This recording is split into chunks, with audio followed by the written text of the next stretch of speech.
வணக்கம். நம்மளுடைய இந்த காவல்காரன் பிஎம் பாரத் மீடியா அப்படின்ற நம்மளுடைய சேனலை இது வரைக்கும் சப்ஸ்கிரைப் பண்ணாதவங்க சப்ஸ்கிரைப் பண்ணி ஆதரவு வழங்கும்படி அன்போடு கேட்டுக்கிறேன்.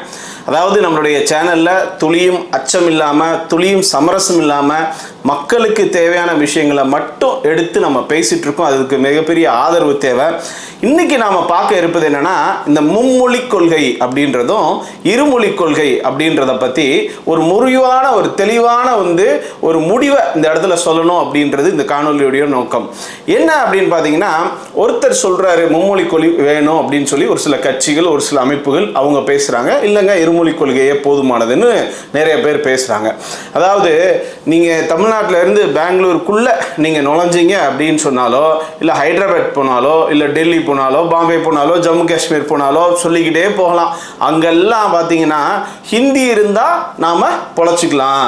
இங்கேருந்து வெளியே போனால் இந்தியாவுக்குள்ள, அதாவது 140 மக்கள் கோடி வாழக்கூடிய இந்த மார்க்கெட்டே மிகப்பெரிய மார்க்கெட்டு. இங்கே வேலைகளே அவ்வளோ பெரிய வேலைகள் இருக்கு.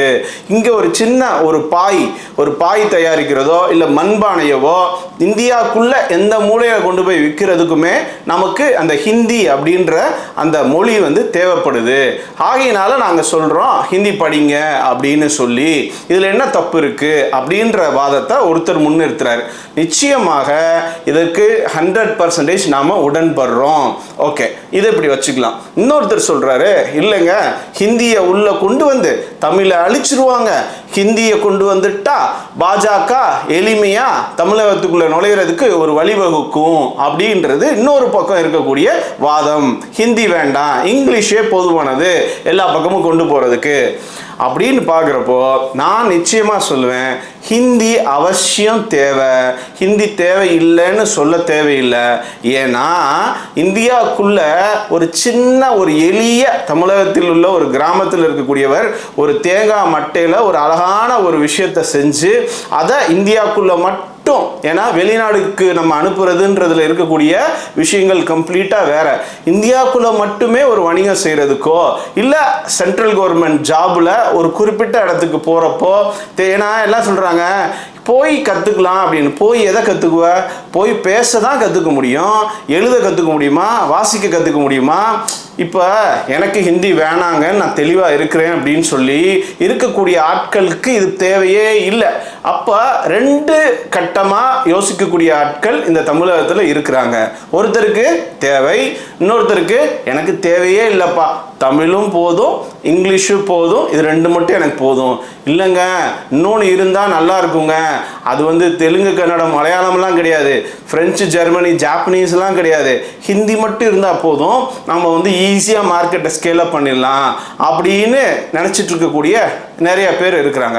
இதில் உடன்படுறியான்னு கேட்டால் 100% ஹிந்தியை வச்சு இந்தியாவுக்குள்ளே நிறைய இடங்களில் இங்கிலீஷும் தேவை, ஆனால் ஹிந்தியை வச்சும் நிறைய இடங்களில் பெனிட்ரேட் பண்ணலாம். அதாவது ஒரு கிராமப்புறம் வரைக்கும் அந்த மாநிலத்தில் நம்ம உள்ளே போய் நம்மளோட வியாபாரத்தை செய்ய முடியும். இதில் மாற்று கருத்து இல்லை. இப்போ இது ஒரு பக்கம் இருக்கட்டுங்க. அடுத்தபடியாக பாருங்க, இது சொன்னோடனே பானிபூரிக்காரங்க ஹிந்தி தெரிஞ்சு தமிழ் தெரிஞ்சுட்டா இங்கே கிராமத்துலலாம் பானிபூரி விற்கிறான். நான் பேசுறது வேற. வியாபாரமோ இல்லை ஜாப்லையோ எழுத படிக்க தெரியக்கூடிய வேலைகளுக்காக நம்ம சொல்றது. ஓகேங்க, இப்போ வேணான்னு சொல்ற ஒரு ஆள், வேணும்னு சொல்ற ஒரு ஆள். வேணும்னு சொல்ற ஆள் என்ன பண்றான்? போய் வெளியே போய் பரீட்சையாலேருந்து பிரவீன் வரைக்கும் காசு கட்டி பணம் இருக்கக்கூடியவன் படிச்சிடறான். இன்னொருத்தர் என்ன பண்ணுறான்? சிபிஎஸ்சி ஸ்கூலில் படிச்சிடறான். அங்கே நேச்சுரலாகவே ஹிந்தி பேச எழுத படிக்க வந்துடுது. ரைட். இப்போ அரசு பள்ளியில் படிக்கக்கூடிய மாணவர்கள் தான் இங்கே ரொம்ப ரொம்ப அதிகமான எண்ணிக்கையில் இருக்கிறாங்க தமிழகத்தில். இப்போ இங்கே உள்ளவங்களுக்கு ஹிந்தி தேவையா தேவையில்லையா அப்படின்னு பார்க்குறப்போ நான் இறுதியாக ஃபைனலாக ஒரே ஒரு எளிமையான ஒரு விஷயத்தை இந்த இடத்துல பதிவு பண்ணணும்னு நினைக்கிறேன். இது என்னுடைய தனிப்பட்ட கருத்து. இது என்ன அப்படின்னு பார்த்தீங்கன்னா, நீங்கள் அரசு பள்ளியில் இருக்கக்கூடிய மாணவர்களுக்கு ஹிந்தி அப்படின்ற மொழியை நீங்கள் பாஜக இந்துத்துவா இதெல்லாம் விட்டுருங்க. நம்மளுடைய தமிழ்நாட்டில் இருக்கக்கூடிய ஒரு மாணவன் இந்தியா முழுக்க ஏதோ ஒரு விஷயத்தை கொண்டு செல்வதற்கு அந்த மொழி தேவைப்படுது. ஒரு விவசாய ரீதியாக கூட போகிறோம்னு வச்சுக்கோங்க, பஞ்சாப்லேயும் பேசலாம், ராஜஸ்தான்லேயும் பேசிக்கலாம், எல்லா இடத்துலையும் பேச எழுத ஒரு எக்ஸ்ட்ரா அறிவு தானே. இப்போ இதை கற்றுக்கணும். அறிவினோடனே இது அறிவானாதீங்க. அது ஒரு மொழி. அந்த மொழியினால நம்ம ஒரு சில விஷயங்களை அடைய முடியும்ன்றது தான் அறிவு அப்படின்ற பார்வையில் நான் சொல்கிறேன். இப்போ இதில் நாம் சொல்லக்கூடிய விஷயம் என்னென்னா, நீங்கள் அரசு பள்ளியில் படிக்கிறவங்களுக்கு ஹிந்தி கற்றுக்கிறதுக்கான வாய்ப்பை கொடுங்க. எப்படி? கண்டிப்பாக இந்த பரீட்சை எழுதி பாஸ் ஆகணும் அப்படின்ற மும்மொழி கொள்கையை மத்திய அரசாங்கம் சொல்கிறத நம்ம ஏற்றுக்க வேண்டாம். ஆனால் ஏதோ ஒரு ஸ்டே பேக் பண்ணி ஒரு குழந்தை ஹிந்தி படிக்கணும் அப்படின்னா 1 மணி நேரம் எக்ஸ்ட்ராவாக இருந்து படிக்கலாம். சனி ஞாயிறுகளில் படிக்கலாம். இல்லை அரசு பள்ளியில் படிக்கக்கூடிய ஹிந்தி படிக்கணும்னு விரும்புகிறவங்க ஆன்லைனில் ஹிந்தி ட்ரைனிங் எடுக்கலாம். ஏதாவது ஒரு வகையில் இந்த மாணவன் என்றைக்குமே தன்னுடைய லைஃப்பில் பின்தங்காமல் இருக்கிறதுக்கு அது பிடிங்க. எல்லாருமே இஸ்ரோலேருந்து அப்துல் கலாம் வரைக்கும் எல்லாரும் ஹிந்தி தெரியாமல் தானங்க மேலே இடத்துக்கு போனாங்க. ஐயோ, நான் என்ன சொல்கிறேன்னா, 100ல் ஒருத்தர் ஜெயிச்சவரை சொல்லி 99 பேருக்கு தேவையான விஷயத்தை புறக்கணிச்சிடாதீங்க. எல்லாருமே சூப்பர் ஸ்டார் ஆயிடுவாங்களா? எல்லாருமே அப்துல் கலாம் ஆயிடுவாங்களா? அவங்கவுங்க மாதம் 25,000 50,000 1 லட்சம் சம்பாதிக்கிறதுக்கு தேவைப்படக்கூடிய திறனை வளர்த்துக்கிறதுக்கு தேவைப்படக்கூடிய விஷயத்தில் இதுவும் ஒன்று. அதை விட்டுட்டு எதையோ ஒன்று தன்னுடைய தலைமையை அட்ராக்ட் பண்ணணும். தன்னுடைய தலைமையை பார்த்தீங்கன்னு சொன்னால் ஏதோ ஒரு விதத்தில் அவங்க மேலே அந்த கருத்தியலை முன்னிறுத்துறவங்களுக்கு எதிராக பேசி என்னத்தையா ஒன்று சாதிக்கணும்.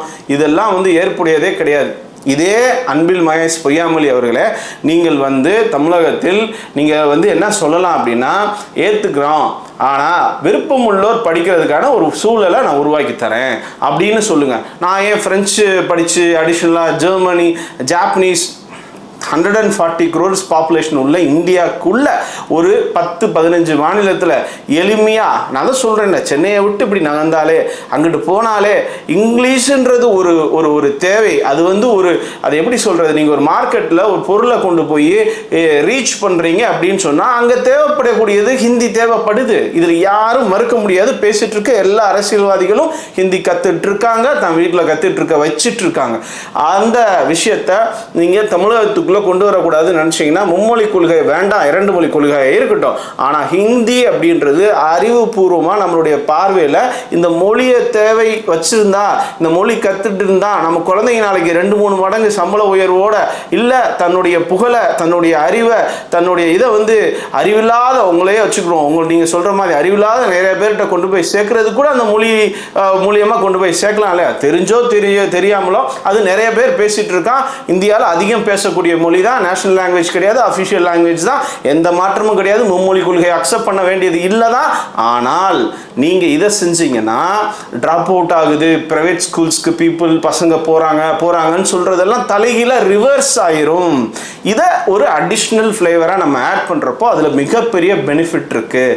நான் ஒரு பீரியட் ஹிந்தி கொண்டு அதுக்கு பரீட்சை வச்சு அதுலேயும் பாஸ் ஆனால் தான் 10th பாஸ்ன்றதை ஏற்றுக்கல, மும்மொழி கொள்கை கொண்டு வரல. ஆனால் இவன் ஹிந்தி கற்றுக்க வச்சுக்கிறதுக்கு வெளியே போய் காசு கட்டி படிக்கிறவனுக்கு கிடைக்கிற வாய்ப்பை இங்கே காசு இல்லாதவனுக்கு உருவாக்கி கொடுங்க. அதுக்கு 1000 வழி இருக்குது. ஆன்லைனோ விருப்பப்படுறவனுக்கு ஸ்டே பேக் பண்ணி ஈவினிங்கோ இல்லை சாட்டர்டே சண்டேஸ்லையோ ஏதோ ஒரு விதத்தில் இவனுக்கு அதை சொல்லி கொடுங்கன்றது தான் இந்த காணொலி வாயிலாக நம்மளுடைய காவல்காரன் PM பாரத் மீடியா மூலியமாக நாம் அரசாங்கத்திடம் வலியுறுத்தும் கருத்து. ஸோ இது ஏற்புடையதா இருக்கும் பட்சத்தில் நிறைய பேருக்கு பகிருங்க, இதை நிறைய பேருக்கு கொண்டு செல்லுங்க அப்படின்றது நம்மளுடைய பணிவான வேண்டுகோள். அடுத்தடுத்த காணொலியில் சந்திக்கலாம். அதுவரை உங்களிடம் விடைபெறுவது PM பாரத். நன்றி.